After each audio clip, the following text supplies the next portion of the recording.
So the main thing for SEO in 2025 is it depends. No, I'm joking. So people talk about like site structure, technical SEO, technical issues, schema, backlinks, digital PR, AI coming, AI content, everything like that.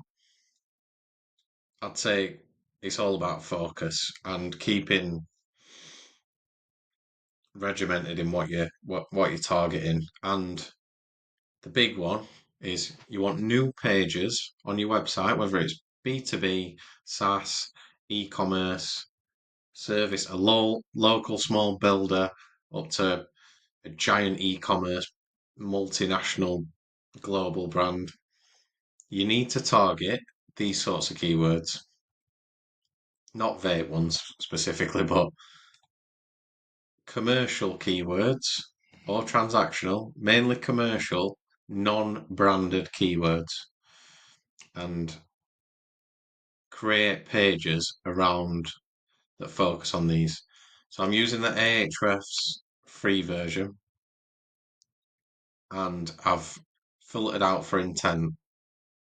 So I'd suggest you do, if your site's well established organically, do this and you should see quite a lot of opportunity. So you're searching for commercial keywords which are non-branded, so we can capture that demand for users who've never heard of your company, never seen your site. Then, generally, we want to look for ones with decent search volume. I'd filter again, position 11 to 20, so page 2, and then maybe like 11 to 20 to 30 to 40, but pages which aren't in the top 10, not getting that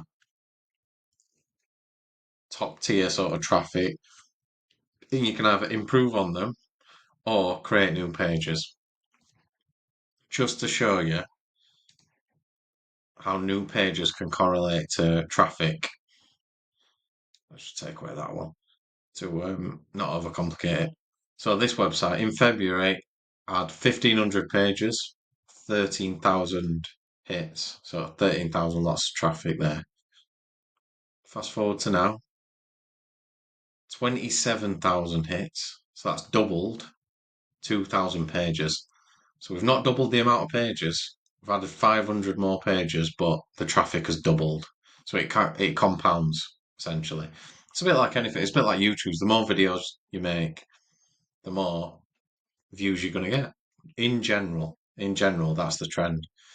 But where do we find opportunities to make new pages? If you're in e-commerce, we'll look at the mid-level. If you're an e-commerce brand, product categories, how can you categorize your products in a different way? This always works better for e-com brands with larger catalogs because you can go, all right, we could have a fruity vape section, we could have this brand section, this sub brand section. Um, if you want, if you're a service brand, a plumber, for example, you might have an array of service. You've got more services than you think, so always expand it out. And then you can start to create pages around the different industries that you provide for. So for like plumber for schools, plumber for commercial buildings, transport buildings. I don't know. Just look at your different, combine your service with your audience profile.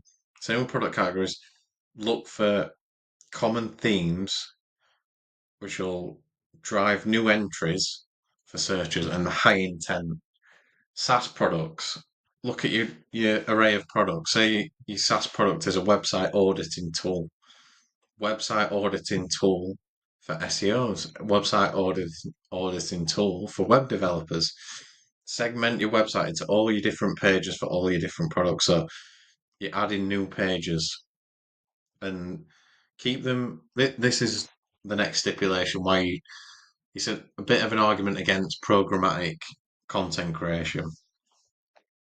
They're not as distinct as they can be. That's the issue with programmatic content creation. So you can create 50 new pages for every industry you provide for, create 50 new product categories for every different product category that you can service, 50 new customer profiles for your SaaS product.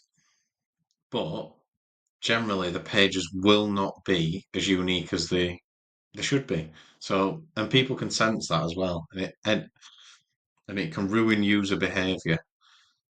So, you want to create new, unique pages targeting new audience segments. Basically, that's how I'd summarize it.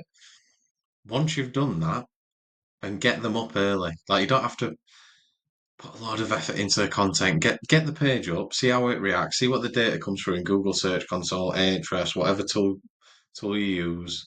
How find out how people are landing on it, and then you can start to adjust the page according to the search queries. Do a bit of keyword research, but like I made a page which was something like SEO services for art shops, and then it started getting search queries for artists, painters, all that sort of stuff. So I started adding that on the page.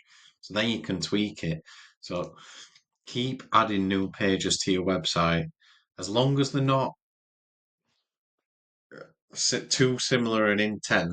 As long as there's a distinction in their intent and they're grouped into silos, then you're gonna there's no downside really to just adding new pages and testing them and adding them.